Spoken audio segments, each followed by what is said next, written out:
First, the title. Итак, начало Евангелия от Марка. Название. The early manuscripts have kata markon according to Mark.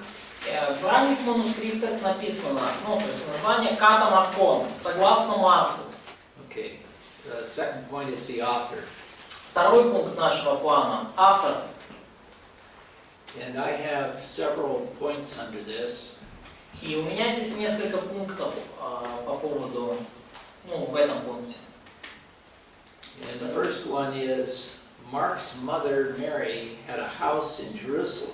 Первый подпункт в пункте автора. Мать Марка Мария владела домом в Иерусалиме.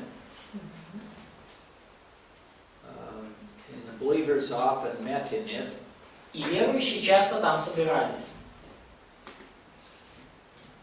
In Acts 12:12, we see a mention of this. И упоминание этого мы видим в Деяниях 12 глава, 12 стих.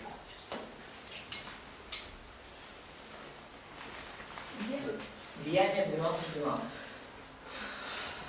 There's no mention of his father. И не упомянут нигде отец Марка. But apparently the family had money because they owned a house and they had servants.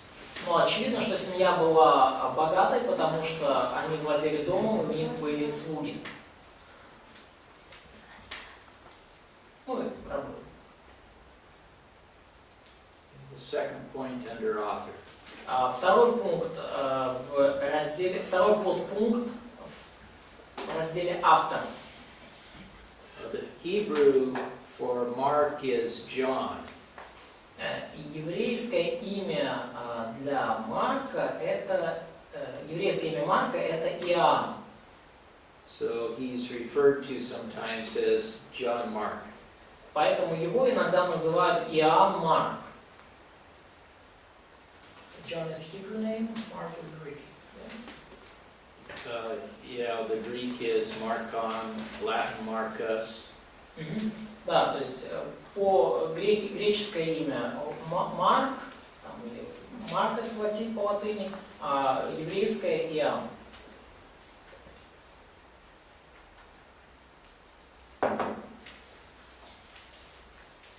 And the third point under author is that Barnabas was Mark's cousin. Третье, что cousin or uncle? Well, let's go to Colossians 4:10. Колоссянам 4 глава, 2 стих. Откройте. Варнава был родственником Марка. Двоюродный брат Варнавы. Да. Марк был двоюродным братом Варнавы. Well, sometimes it's translated as nephew and sometimes it's translated as cousin. Иногда переводят как племянник, иногда переводят как двоюродный брат.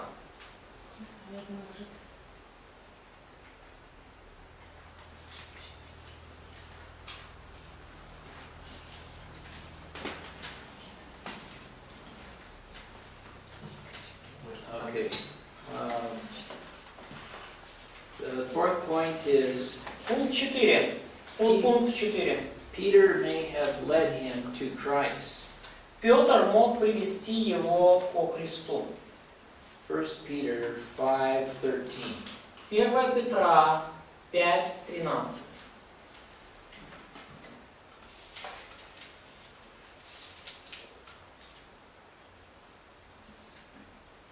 Можно сказать, что Петр его духовный наставник? 1 Петра 5:13 написано Марк, сын мой. Can we say that Peter was his spiritual mentor, his someone who discipled him? Yes, we can certainly say that. Да, мы определенно можем это сказать. Let's read 1 Peter 5:13. Прочитаем 1 Петра 5:13. «Приветствует вас избранная, подобно вам, церковь в Вавилоне, и Марк, сын мой». Okay. So, if this is the same Mark, which it probably is, Peter calls him his son.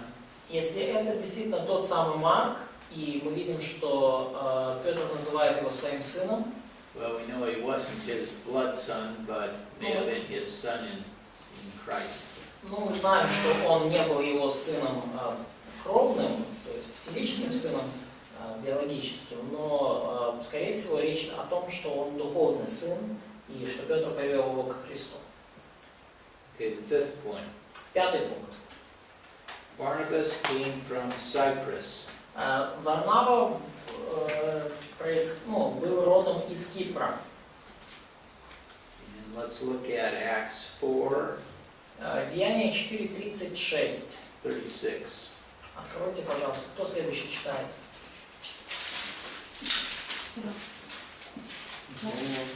4:36.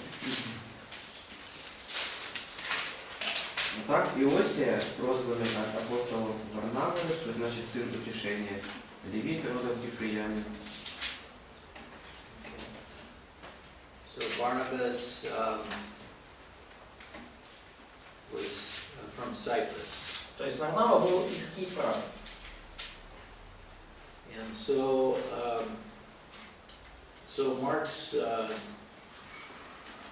Mark may have come from there also. И Марк мог произойти оттуда также.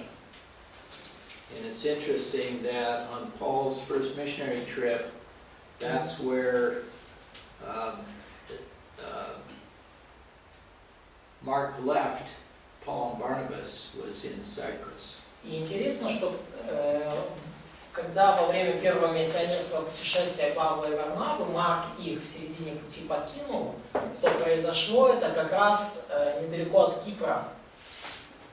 So it makes sense that if he had relatives there, was familiar with that place, and didn't want to continue on the missionary trip, that'd be a good place to leave И Paul and Barnabas. есть определенный смысл, логика в том, что если у него в Кипре были родственники, и он не хотел продолжать миссионерское путешествие, то как раз-таки Кипр был хорошим местом, чтобы оставить Павла и Варнаву. Okay. Sixth point. Пункт номер 6. The relationship between Paul and Mark was later restored, and Mark was a great help to Paul. Взаимоотношения между Павлом и Марком позднее были восстановлены, и Марк стал большой помощью для Павла. We can see that in 2 Timothy 4:11. 2 Тимофею 4:11. Мы можем увидеть. Somebody read that when you. Прочитайте, пожалуйста, это, Катя. Еще раз, 2 Тимофею 4:11. Марка возьми и приведи с собой, ибо он мне нужен для служения. The seventh point. 7 пункт по автору. Nearly all of the early church fathers cite Mark as the writer of this gospel. Практически все отцы ранней церкви утверждали, что Марк является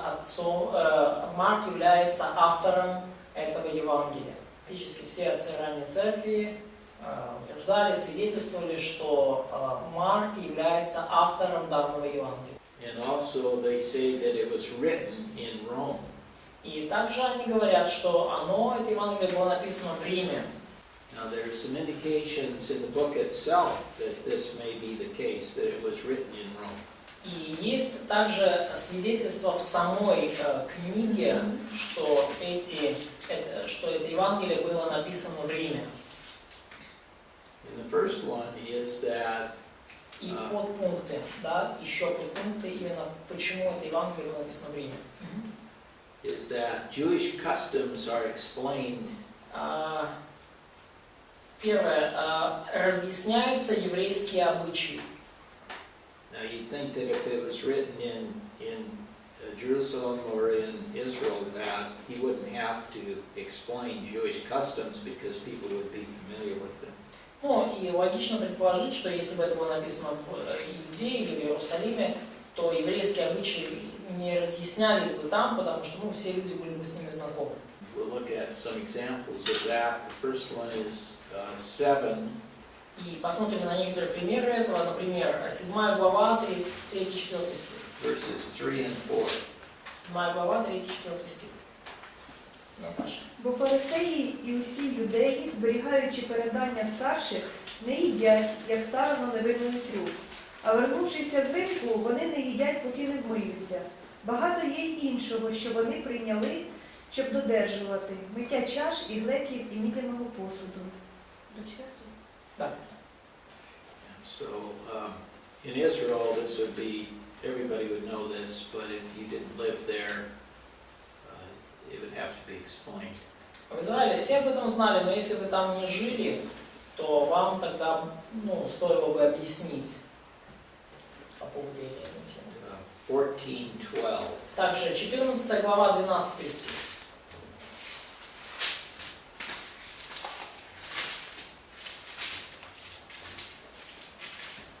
А першого дня опрісноків, коли Пасху приношено в жертву, сказали йому його учні: куди хочеш, щоб пішли і приготували на тобі Пасху спожити. Well, everybody in Israel knows that on the first day of unleavened bread, you sacrifice the Passover lamb. И все в Израиле знали, что в первый день опресноков нужно приносить в жертву агнца. But here Пасхального агнца. he explains that. Но здесь он это объясняет. And then the last one is 15:42. И последнее это 15:42.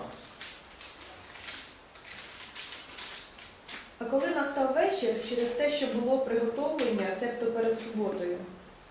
So he explains the preparation day. То есть он объясняет здесь день приготовления, день перед субботой. Okay. So we're still talking about this being written away from Israel and possibly in Rome. И вот мы до сих пор говорим о том, что 7 пункт, что это было написано вдалеке от Израиля, скорее всего, в Риме. Aramaic expressions are translated into Greek. И доказательство этого, то есть пункт 2.7, Рим, и первое, то, что еврейские обычаи, второе, то, что арамейские выражения переведены на греческий. You understand that in Israel at this time they spoke a Hebrew dialect of Aramaic.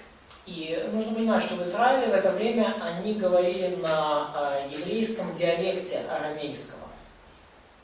So Aramaic had been spoken for many years, and it had developed into many different dialects depending on where you live. И на арамейском они говорили уже долгое время, и он выработался в большое количество диалектов, которые отличались от места жительства.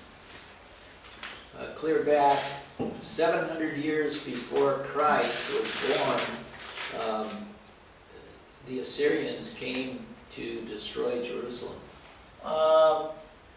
Известно, что за 700 лет до Рождества Христова ассирийцы пришли разрушить Иерусалим. And the Rabshakeh, who was the general, shouted up to the people in Hebrew. И вот этот главарь, который там у них был, он начал он начал говорить евреям кричать Израилю на еврейском. And he said, "Give yourselves over to us, and we will take care of you." И он говорил, что сдавайтесь, и мы о вас как-нибудь позаботимся.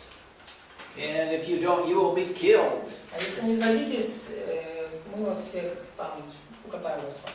And the official up on the wall said, "Talk to us in Aramaic, we understand that." И официальное лицо поднялось на стену и ему в ответ прокричало: говори нам на арамейском, тогда мы тебя лучше будем понимать. Well, at that time, the people didn't understand Aramaic, so they wouldn't have been scared if he had spoken in Aramaic. So Assyrian did not understand? The Assyrians, yeah. Да, но ассирийцы не понимали арамейский, и, наверное, ну, люди бы евреи испугались бы, если бы они заговорили на арамейском. So Aramaic was spoken clear back 700 years before Christ, but not everybody in Israel understood Aramaic at that time. То есть на арамейском говорили в Израиле за 700 лет еще до Рождества Христова, но не все в Израиле понимали хорошо арамейский. But by the time of Christ, everyone spoke Aramaic. Но уже во времена Христа практически все говорили на арамейском. And so when Mark writes, he explains Aramaic expressions. И когда Марк пишет, он объясняет арамейские выражения To people who didn't live in Israel. Для тех людей, которые не жили в Израиле. So let's look at Ну, давайте посмотрим. 3:17. Марка 3:17. Иакова, Зеведеева и Иоанна, брата Иакова, нарекшие им имена Боанергес, то есть сыны Громовы. And then 5:41. И далее 5:21.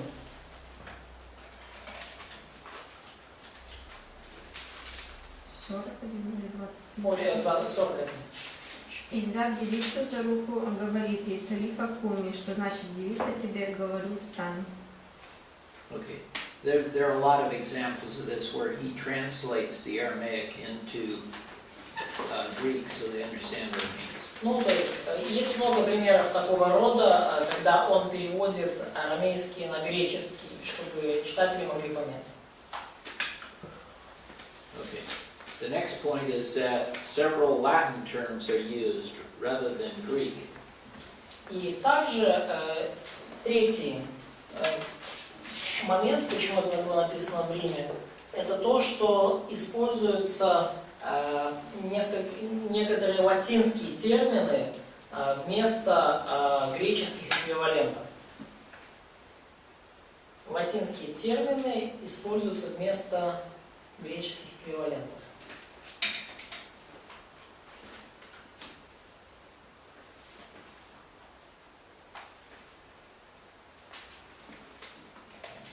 Where did they speak Latin? Ну и где они же там говорят на латыни? Where was the center of Latin speaking? Where was the center of Latin? Где говорили на латыни? Где был центр латинской речи? Rome. Yes. So let's look at Mark 5:9. Давайте откроем Марка, 5 глава, 9 стих. Маша. 5:9. И спросили его: «Как тебе имя?» И он сказал в ответ: «Легион имя мне, потому что нас много». So this is written in the Greek text, but it's borrowed from the Latin word. Ну, это написано на греческом, но слово заимствовано из латыни. Legions. Легион. Okay, and then 6:27. И также 6:27.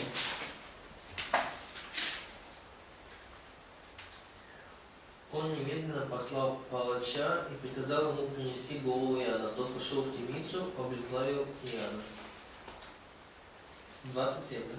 Да. Okay, so the executioner there, I don't know what you have in Russian, but the executioner is a Latin origin. И вот это вот оруженосец, да, или палач в современном переводе, это слово латинского происхождения. We have someone, not executioner, but in a sense of security, as a bodyguard or someone who bring in the weapons for the Yeah, master. okay. But I see the stones. That's fine. That, yeah, sometimes it was used for bodyguard. Ну, вот этот термин иногда использовался как телохранитель, либо как тот, кто приводил в исполнение приговора. Anyways, the point here is that it's a Latin term. Но основная идея здесь это в том, что термин латинский. And there are several others of those. Ну и есть еще несколько примеров такого рода. And then under this, the last sub-point is that Roman method of reckoning time is used. Используется римский метод, сейчас скажу, римский метод подсчета, ну, как время считалось. Временное.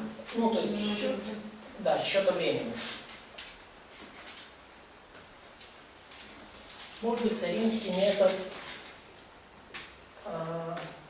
исчисления времени. Да, исчисление. So the Jews reckon time starting 6 in the evening. You know, 6 in the evening is the beginning of the Sabbath day.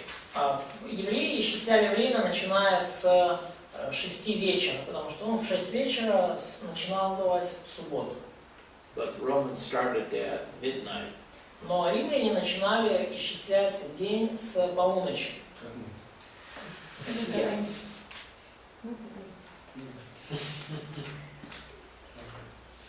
It was interesting to me when I went to Africa.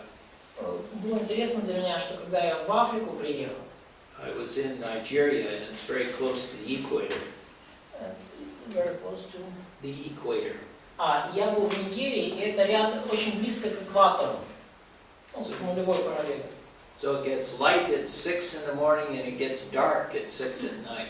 И утром в 6 утра светло и темнеет в 6 вечера. То есть светает в 6 утра, темнеет в 6 вечера.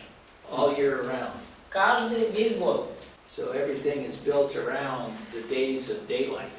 И все строится, ну и все основано на исчислении времени на вот этих периодах с 6 до 6, да, света и тьмы. I'll tell you a story that has nothing to do with Mark. Я вам расскажу историю, которая вообще никак не связана с Евангелием Марка.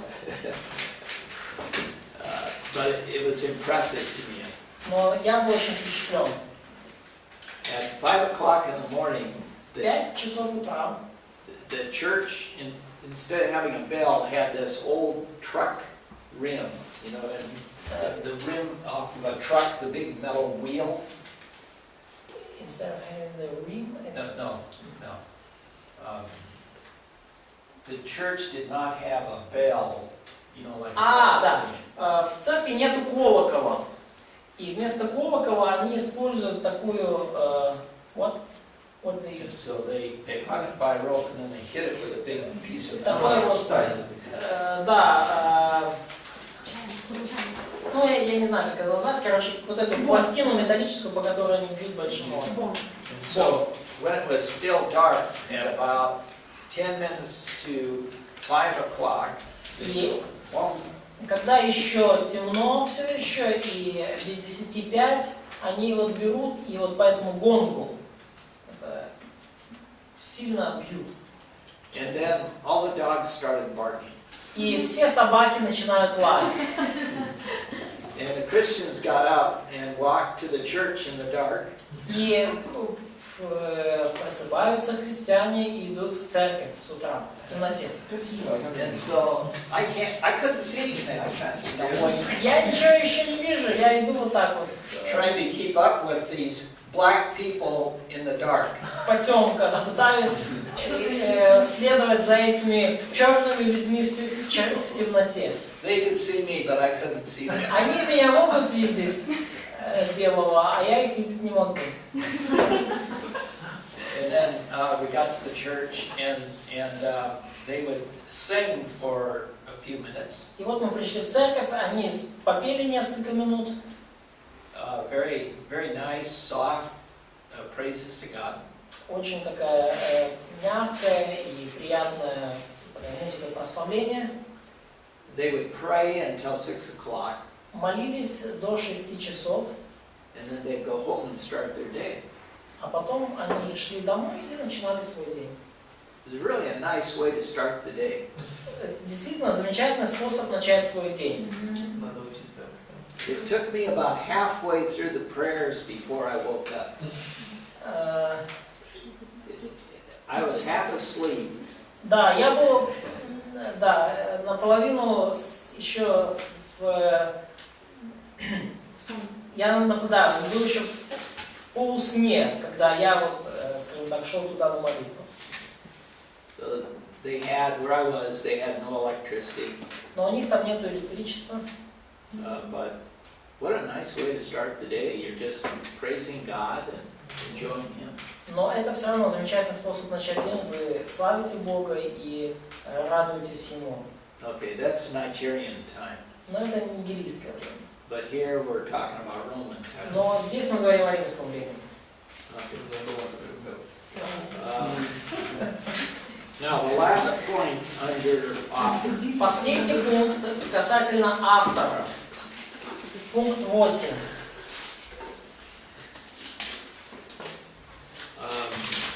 It's just that only Mark identified Simon of Cyrene as the father of Alexander and Rufus.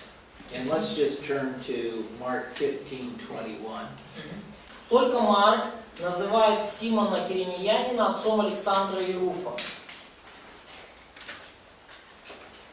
И надо открыть, прочитать 15 главу, 21 стих. Знову переходимо, що з поля вертався Симона Киринеянина, батька Олександра і Руфа, змусили, щоб Христа йому віз.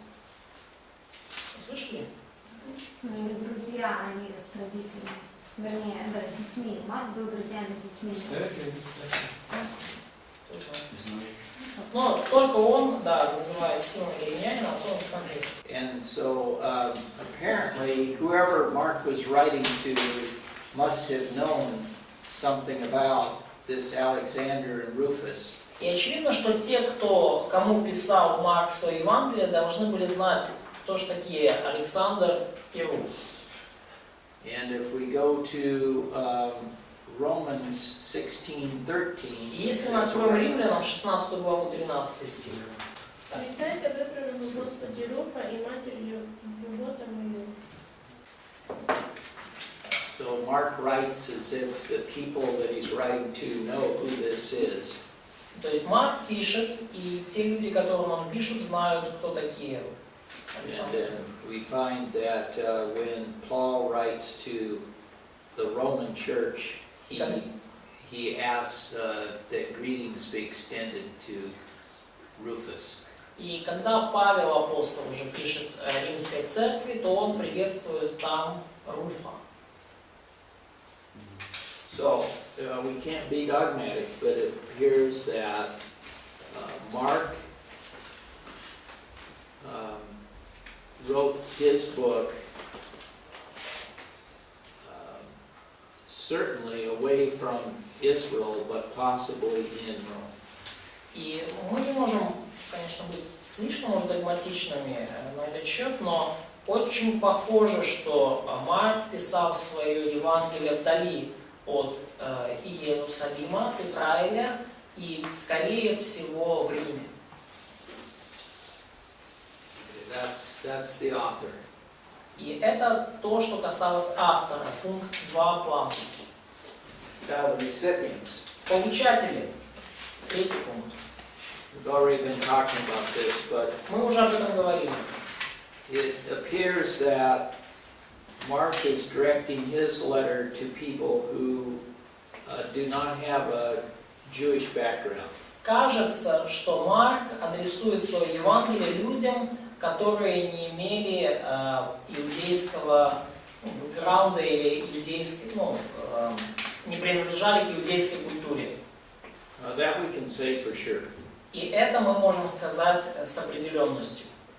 And it appears that it would appeal to people in Rome, or that think like Romans do.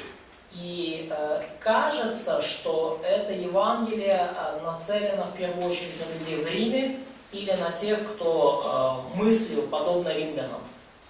The way he writes with a clear and pointed style is what would appeal to Romans. И то, как он пишет, очень стиль его письма очень ясный и последовательный, структурированный стиль, который был очень близок к римлянам. Ясный и структурированный стиль, близкий римлянам. And this is very obvious when you read the book. И это совершенно очевидно, когда вы читаете книгу. He just goes from one point to the next. Он просто переходит от одного пункта к следующему. No long speeches. Нету длинных речей. And he uses immediately or soon И он very часто frequently. использует вот эти фразы «тотчас», «тогда же», «тотчас», «сразу же». I read where he uses immediately 41 times. Он использует это слово «тотчас» 41 раз в Евангелии от Марка. More than in all the rest of the New Testament. Больше всего, чем весь Новый Завет. Вместе взятые.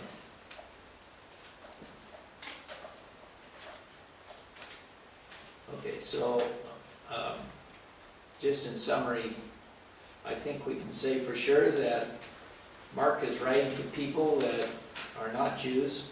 Итак, суммируя то, что было сказано, Марк пишет людям, которые не евреи, And there's a pretty good indication that he's writing primarily to Romans. и множество свидетельств того, что пишет он в первую очередь римлянам. But Но, just like all other books of the Bible, they're to all people. как и все книги Библии, это послание написано для всех людей. Вопрос по поводу вашего мнения, интересно. Kate is interested in your opinion. 14 главы 51 стиха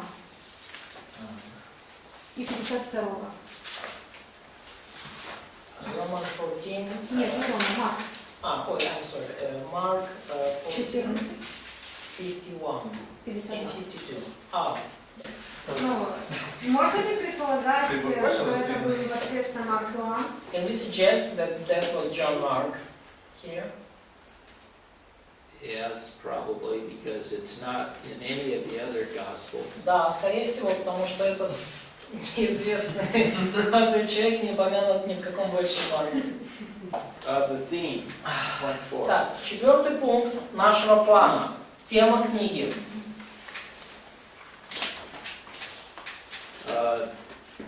Let's memorize Mark 10:45 for the theme. Давайте запомним, выучим на память. Марка, 10 глава, 45 стих. So, memorize that verse. Выучите этот стих на память.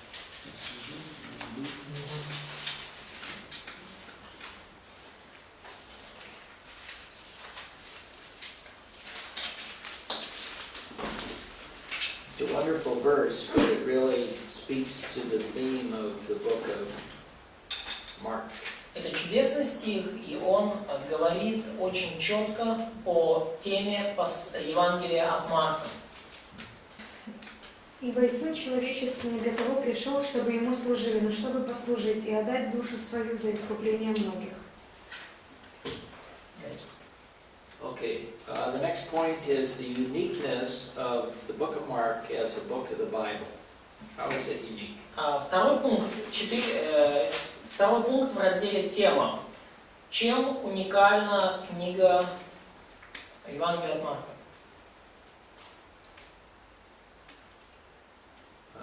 Уникальность. He emphasizes the miracles of Christ.